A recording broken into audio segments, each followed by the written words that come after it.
Bienvenue dans le podcast des croyants qui cherchent des réponses à leurs questions. Je partage avec toi des pistes de réflexion qui ouvrent l'esprit et permettent de comprendre autrement. Des conseils pour t'aider à résoudre tes problèmes, atteindre tes objectifs ou te libérer de tes blocages. Des opinions et des idées fortes pour penser différemment, être plus responsable et agir en accord avec tes convictions. Je publie de nouveaux épisodes régulièrement, donc pense à t'abonner et à activer la cloche pour ne rien louper.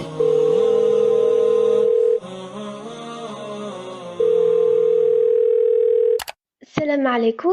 Ma question ce serait comment faire pour aimer beaucoup plus le prophète sallallahu alayhi wa sallam et comment se rapprocher de lui et, euh, et l'aimer beaucoup tout simplement parce que j'ai conscience qu'il est encore vivant. Enfin, on a encore sa sira, ses hadiths, tout ça. Mais j'ai l'impression que lire, les connaître, c'est bien, mais comment faire pour l'aimer et se sentir proche de lui, ça m'intrigue. Et une autre question, c'est est-ce qu'il est possible de le voir en rêve et si de le voir en rêve et si oui, comment? Euh, Encore merci pour vos vidéos parce que Alaykoum salam Safia. Donc ta réponse ou ta question à couper. Donc déjà pour répondre rapidement à ta deuxième question, est-ce que il est possible de le voir en rêve? Oui, il est possible. Comment? Il n'y a pas de remède miracle. D'accord? Allah donne à qui il veut. Et tout ce qu'on peut dire à ce sujet-là ne vaut rien. Et je le dis vraiment comme je le pense. De prier beaucoup sur lui, etc., etc., tout ça, ça vaut rien. Allah, il donne à qui il veut. Et, euh, et bien sûr que Allah va le donner à celui qui le mérite.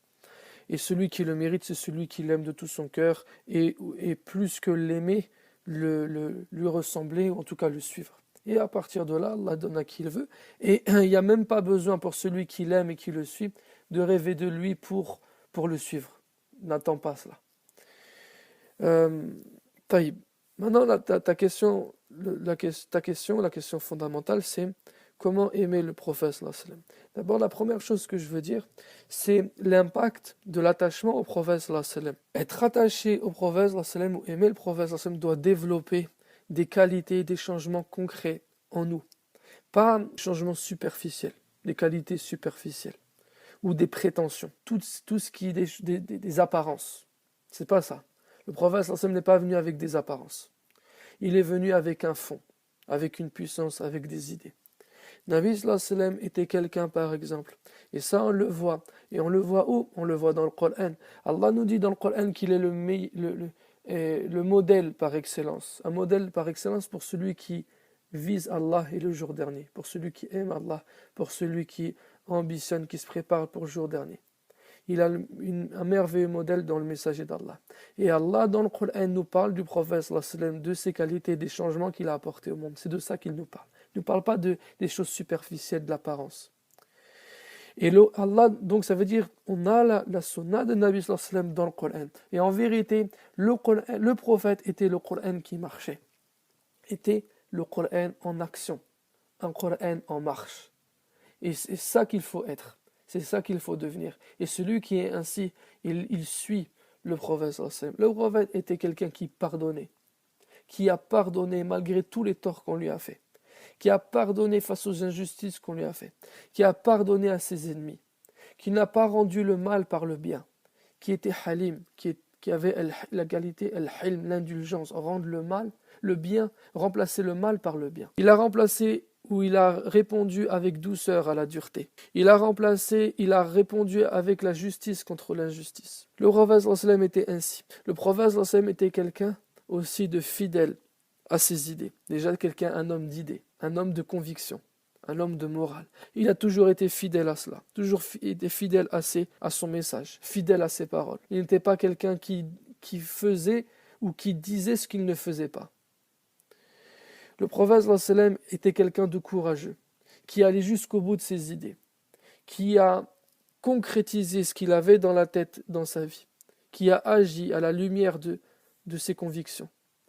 Le prophète sallallahu alayhi wa sallam est quelqu'un qui a mené de grands combats et qui allait jusqu'au bout dans ces combats-là, pour combattre l'injustice, pour combattre les inégalités, pour combattre tous ces fléaux de la société, pour combattre aussi physiquement les ennemis qui l'ont attaqué. Le prophète sallallahu alayhi wa sallam a eu le courage de se défendre, a eu le courage de former des musulmans pour se défendre. Même s'il risquait sa vie, même s'il a dû payer de sa santé, même s'il a dû perdre des gens de son entourage. Le prophète sallallahu alayhi wa sallam était cet homme-là. En fait, cet homme altruiste qui a tout donné, qui, comme je disais tout à l'heure, n'a pas vécu sa spiritualité de manière égoïste. Tout pour être le premier, dans les premiers rangs dans la prière. On touchait nos voisins avec nos pieds alors que nos cœurs sont divisés. Le prophète sallallahu alayhi wa sallam était quelqu'un qui s'est sacrifié pour les gens. En fait, il a vécu sa spiritualité de manière à ce qu'elle a développé son humanisme et son humanisme a resplendi dans le monde entier, jusqu'à ce qu'il est devenu l'homme le plus influent du monde. C'est ça le prophète sallallahu alayhi wa sallam. C'est cet homme-là, cette personne-là qu'on veut devenir.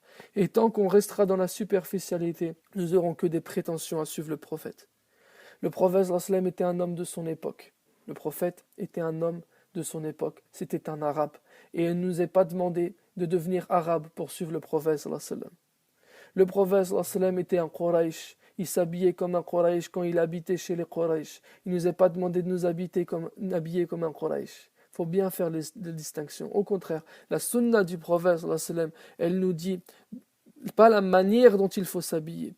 Elle nous dit de respecter l'habillement ou les coutumes ou la culture de notre époque. Pas se différencier.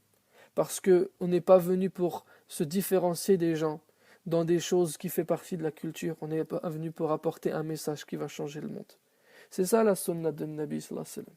C'est comme ça que on va suivre le prophète sallallahu alayhi wa sallam et qu'on va être accepté par Allah et qu'on va être aimé par Allah. En fait, il faut qu'on agisse à la manière de Nabi sallallahu alayhi wa sallam jusqu'à ce que Allah voit en nous les actions qu'il voyait ou les qualités qu'il voyait dans son prophète sallallahu alayhi wa sallam lors de son vivant.